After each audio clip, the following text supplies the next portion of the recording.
Lumix S9 has been out for a little while now, and there are still plenty of mistakes I see people making when using this camera. So here are 5 mistakes you can help avoid to get the most out of your photos and videos when using the Lumix S9.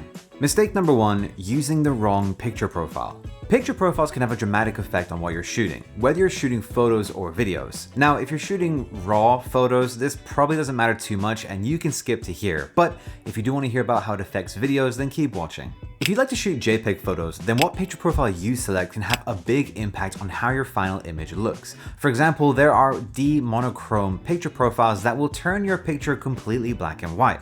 Now, whilst again we can do this in post, once you do this in camera, you can't add that saturation back. Now, these picture profiles only affect photos when you're shooting in JPEG, and honestly, most of the time I'm shooting in RAW, so this doesn't even affect me too often. But when I do want to take some photos just for fun, and I don't have to worry about coloring and editing them later, then I'll just use the real-time LUT feature and just shoot using a color preset that makes me happy, and I already know what it's going to look like because it's off one of my LUTs. And I don't have to worry about any editing after the fact. Now, shooting video is where picture profiles matter a lot. In fact, they can affect whether or not your camera uses the full capabilities of its sensor or not, which is pretty crazy because, you pay for the capabilities that this camera has, for the capabilities that the sensor has. So obviously I want to make sure that I'm utilizing everything this camera can give me. But you do have to use certain picture profiles, well, actually just one, to get there. And the picture profile I'm referring to, of course, is Vlog. Vlog is Panasonic's log picture profile. This is a flat picture profile that removes a lot of the saturation and contrast for your image, which allows you to then color correct and color grade that shot in post. The reason for the log picture profile in general is so that you can utilize the maximum dynamic range that the camera's sensor is capable of. This is the highest into the highlights and the darkest into the shadows that your camera can see. It means that basically it's getting a little bit closer to how our eyes see, which is ultimately the goal of like all camera sensors. Normally you'll be in a normal picture profile, which looks like this. Everything looks, well, like real life, kind of, but you might begin to notice a slight breakdown between the highlights and the shadows. Like I mentioned just now when talking about log, you won't be able to see as far into the highlights, the brighter part of your image, and as far into the shadows, the darker part of your image, compared to if you were to shoot in a log picture profile and then color correct that shot to make it look like real life. You can see there's a clear difference in the dynamic range and in the results of the shot you get. When you're shooting in Vlog, you use over 13 stops of dynamic range, which is really great for a mirrorless camera. So essentially, if you want to have the best looking shot possible when you're using video, shoot in Vlog. Now, there are more ways to utilize Vlog and kind of speed up the color correction process, and I did kind of mention it earlier, but I will touch on that later on. Mistake number 2 is not utilizing custom function buttons. One thing about the S9 is it has less buttons than the S5 Mark II. It's bigger brother in a way.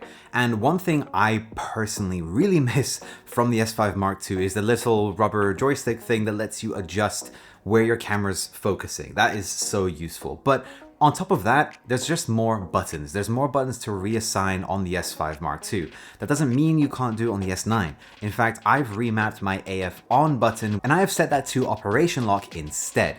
And the reason is because I keep accidentally hitting the back dial and changing my shutter angle, which is hugely annoying when you're mid-shooting and you're just capturing things in the flow, and then you start to notice, oh, my shots look too blurry. Utilizing custom function buttons can really help out in shooting scenarios like that. You may not use it for operation lock, you might use it to quickly change your focus mode from center to wide, maybe a quick way to change the subject detection you're using, or any other setting, because there is literally a plethora of settings that you can assign to any single button here. Now on the back pad, you will see there is ISO, white balance, the shooting speed, and your autofocus mode. But even though this is set already on the back, you don't have to keep it that way. You can reassign these dials. If the S9 is your main camera and you want to use it for professional work, reassigning as many custom buttons to suit your professional needs is definitely the best way to go, so you're not having to go through menu page after menu page just to turn on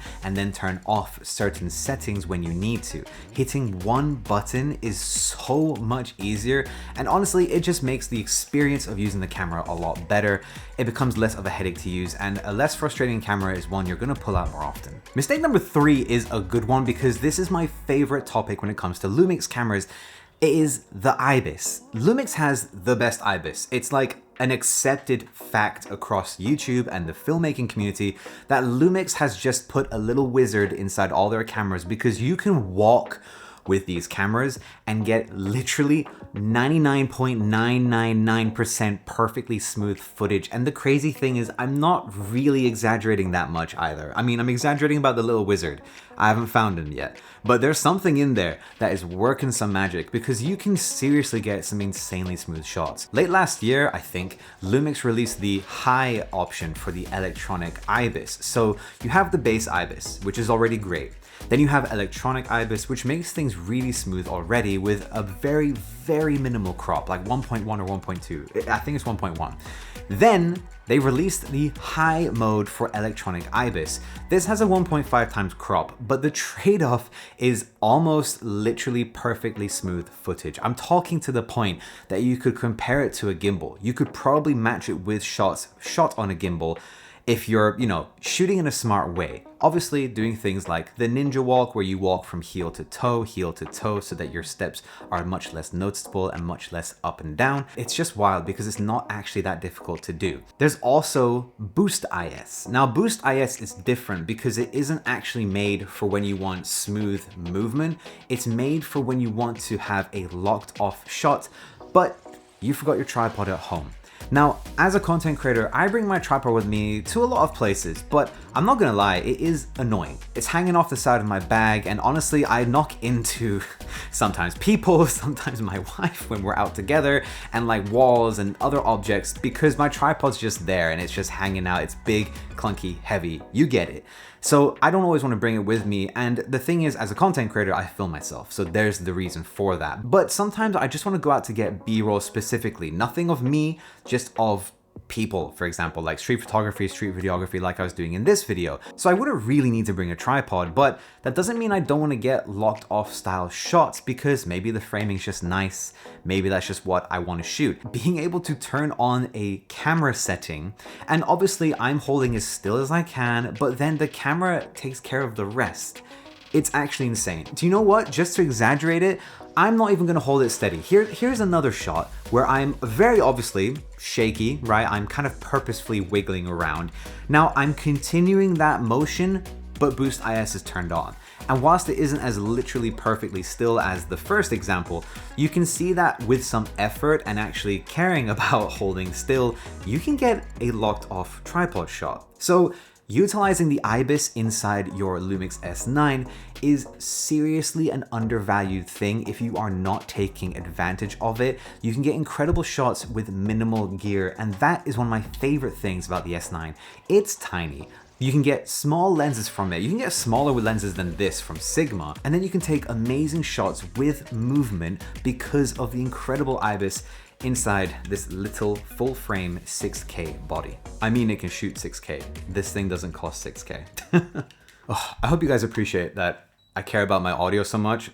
It's hot, right? And for these videos, I turn off the aircon because it blows straight onto me. I had a video where I had it on because I thought, oh, I'm sure it's fine. I could hear it the entire time. Bruh. On we go. Mistake number 4. All right, mistake number 4, I mentioned it a little bit earlier, and it is ignoring the amazing LUTS system built into the S9. Burning in LUTS to your footage is not new. It's been out for many systems, many cameras for many, many years. It's, not a big deal. Where it became a big deal for the S9 was the inclusion of a LUT button to make it a lot easier to access your LUTs and go through them and choose which basically preset you want whilst you're shooting. Then on top of that was the MP4 Lite integration, so you can send pre-colored footage straight to your phone, straight onto Instagram and TikTok, yada yada yada. You know the spiel. But not utilizing the amazing LUT system, I think, is a critical mistake. And here's why. If you are a social media content creator or you're a videographer who creates content for clients who focus on social media, which, let's be real, that's almost everybody. If your client needs something turned around really quickly, then burning in a LUT can save you so much time in the edit. I mean, let's think about it here. If you're in a studio situation, you're shooting an interview, you're lighting your subject with artificial light, you can utilize a LUT and then control the contrast that little bit more by using your lights correctly. If something's too bright, you turn down the light. If something's too dark, you bring up the lights, and so on. If you're shooting outside, you can use LUTs that perhaps aren't as contrast intense as other ones you like to use, so that you have that flexibility when you burn in the color and something isn't too contrasty, so you don't peak the highlights or the shadows or whatever. Now, I actually have another cool remedy for that exact situation, but I'm going to talk about that in a minute because I think it's kind of cool. I wasn't going to make a video about it, but I just want to give you guys value, so I'm going to share it. Before we come back to that, there are two ways to utilize the real-time LUT feature, and the second one is my favorite. The first is by, of course, just hitting the LUT button on the back like I showed earlier. This then presents some LUTs for you to choose from. You can cycle through them, and of course, to install these LUTs, it's very simple. Either put some onto an SD card into camera, and then load them into your camera from there. Or you can use the Lumix Lab app that Lumix came out with last year and just upload it from the app to your camera. Very, very cool. There's a bunch of creator LUTs on there, as well as Panasonic's own LUTs for the S9 and other cameras now. And they're all free. So, we love free LUTs, right? And I'm kind of hoping I can get some of my LUTs on there at some point. I'm talking to Lumix, we'll see. I'll let you guys know. But then from there, there's another way to utilize the real-time LUT feature, and that is actually going back to picture profiles. If we continue scrolling through picture profiles past Vlog, we get to a page that says My Photo Style 1. And then there's 2 and 3 and 4. Now, in there, this is basically just a customizable picture profile. You can set the base picture profile that your camera is going to shoot with, and then you can set things like the saturation, the sharpness, but where it's more important is you can set the LUT you use. The LUTs you use. That's right, you can use 2 LUTs at the same time, which is super cool, and you can adjust the intensity. So if you want, you can mix LUTs together and create a whole new look, which is very, very unique and interesting, but that's not how I use it. I set LUT 1 to whatever LUT I want. I'll use one of my Kodak LUTs or Fujifilm film stock emulation LUTs, and by the way, there's a link in the description below. And then this is the thing that I mentioned before, where I wasn't sure I was going to make a video about it. I set what I call, in LUT number 2, an adjustment LUT. Basically, here's the situation that created this adjustment LUT. I was using the real-time LUT feature all the time, and shooting outside, you are basically at the will of the sun, if it's gonna be super bright or quite dark or whatever, and then you have to balance the contrast within your image. Where I was having problems was my LUTs can be a bit contrasty. Now, in DaVinci Resolve, Premiere Pro, Final Cut, whatever you use, it doesn't really matter because you just raise the shadows a bit, decrease the highlights a bit, whatever it is, and you're good. You throw on the LUT, but you have the log footage within, that grading layer, sequence, whatever. So you just go back and reduce the highlights a bit, and oh look, the end result is great. When you're doing it in camera though, you don't have that option. If you burn in the LUT and the highlights are blown, for example, then you're screwed. You have amateur looking footage because your highlights are gone. But we both know the sensor of the S9 is more than capable of seeing that far into the highlights and balancing it with the darkness in the shadows. So my solution was basically to create an adjustment LUT to reduce the highlights or raise the shadows, or raise the highlights or reduce the shadows. And all it is in DaVinci Resolve, I set one node, I hit up the curves adjustment, and I just lowered the highlights, or I raised the shadows, or vice versa. I exported those as 4 different LUTs. So I have shadows up, shadows down, highlights up, highlights down, and then depending on the situation I'm in, I can basically have full control over my image and burn in the LUT I want into my shot, so I don't have to worry about color correction and color grading later. It's already done, and I have a well shot, well colored, and well balanced image. So that's the secret. It's nothing crazy, it's actually very easy to do, and the reason I wasn't sure if I was gonna make a video about it was because I was I think it's cool, no one's talking about it, I should sell that as an interesting LUT, but honestly, it's not hard to do, and I've just told you how to do it, so you don't need to, but there is a link in the description below. This video isn't sponsored. So I'm gonna quickly talk about my Kodak and Fujifilm film LUTs. If you aren't interested, I hear you, I understand. Everyone hates watching ads. Creator gotta get paid though. So I respect y'all who hang around, and carrying on, I've made some Fujifilm and Kodak emulation film LUTs. A lot of work went into these, analyzing the various looks that these different film stocks, like the actual film stocks, look like. And there's been some back and forth. I've had some help from you guys even to improve these, and I think they're in a place now where I'm genuinely very happy with them, and I honestly actually use them for every single video. Right now there is a site-wide sale. You can get 45% off everything on the store, so you can actually grab both of these LUTs bundled together for 10% off, then take off the 45%. And on top of that, with those two bundled together, you get a free teal and orange LUT pack that I have not released on my store on its own. You can only get it with that bundle. And yeah, if any of you have bought my LUTs, by the way, do let me know what you think in the comments below. And if not there, then feel free to email me at my business email. I'm always trying to make my products a little bit better so they're more useful to you guys, and you guys are happy with the tools as well. Any other products or ideas for products you have, let me know in the comments below. I'm thinking about releasing some power grades next so that the LUTs I made are very, very customizable. I respect that limits it to DaVinci Resolve users only. So let me know in the comments below what you think, and maybe I'll just work on your next idea. Mistake number 5 is honestly as important as all of the other ones. I think the thing with these mistakes is that making one of them can have a drastic effect on your shots. So it's really good to know as many things to get right as possible when it comes to using your S9. Now, mistake number 5 is utilizing the wrong ISO. Is there such thing as a wrong ISO? Yeah, actually there is. When it comes to video specifically, you want to make sure you're using what is called the native ISO. Now, the native ISO of any camera beyond the S9 is basically the ISO value at which your camera shoots the best image at. I'm talking about it has the cleanest looking shot, so there's very little to no noise, and it has the most dynamic range within that shot, within that ISO value possible that the sensor is capable of capturing. The S9 has two native ISOs, what is called a dual native ISO. These ISO values are 640 and 4000.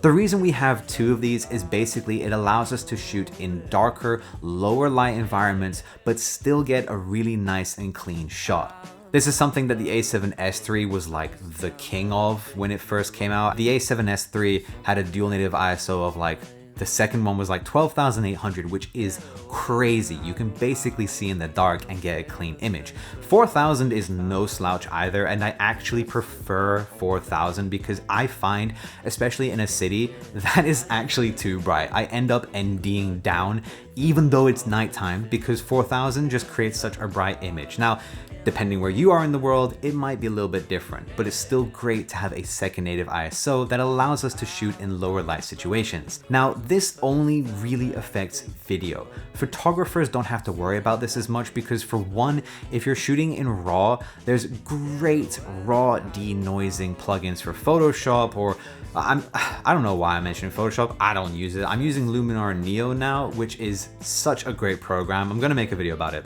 just spoiler alert.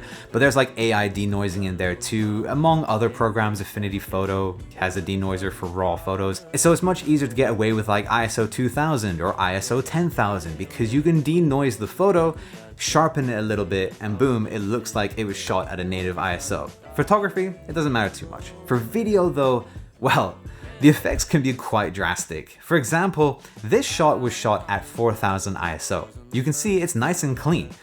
Then we go down one level of ISO to 3200. Holy hell. There's noise, it looks bad, like the colors are aight, but because there is color noise, we are getting muddier colors.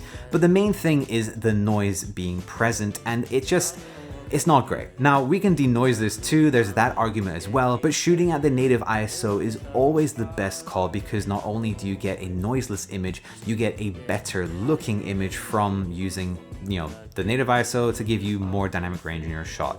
It's a negligible amount, I will be honest, in my opinion, but The noise is what I care about more, so honestly, if I'm shooting daylight, I stick to 640, and if it's too bright, I'll use an ND filter. I always do for video anyway. If it's nighttime, I'll stick to 4000, unless 640 still works, because like I said, it is very bright here in Bangkok at night. But if I need to use 4000, and if it's still too bright, then of course I'll ND down again. But it's just best to bounce between the two ISO values so you stick with a nice clean shot.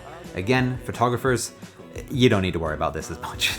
There you have it. Those are 5 of the mistakes I see new Lumix S9 users making with their camera. And of course, there's plenty more to make. There's plenty more settings to go over and things to make sure you get right to get the best shots possible out of your new S9. So I will definitely be making some follow-up videos in the future. And if you have any questions about your S9, any camera settings, any like right lenses to pair it with or whatever, comment them down below and I might just make a video about your problem next. In the meantime, why don't you check out some of these videos on screen so you can learn more about the S9 and some of the awesome things that you can do with it.